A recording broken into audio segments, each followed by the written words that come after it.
रानीपुर की हवेली में कत्ल की गई कमसिन बच्ची फातिमा की वालिदा का इंकशाफ। एसएचओ हंगोरजा जब्बार मेमन मासूम बच्ची फातिमा के वालिद को जबरदस्ती उठाने की कोशिश, गांव वालों ने बचा लिया। फातिमा की वालिदा ने मजीद कहा कि एसएचओ 4 प्राइवेट आदमी ले आया और एसएचओ का कहना था कि आपको एसएसपी खैरपुर मीर रोहिल खान खोसो ने बुलाया है, जबकि रानीपुर फातिमा को असद शाह की हवेली में कत्ल किया गया था।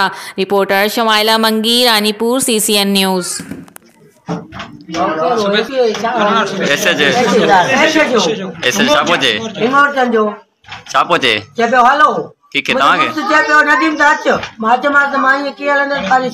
मसला कया न जेको पढ़ियल लिखियल आहिनि, असां वड़ा पढ़ियल। छाजे लाइ आयो तव्हां? ॾिखण आयो? घण आयो त तव्हां हुते वॾे साहब घुरायो आहे। कहिड़े वॾे साहब? रोहिल साहब।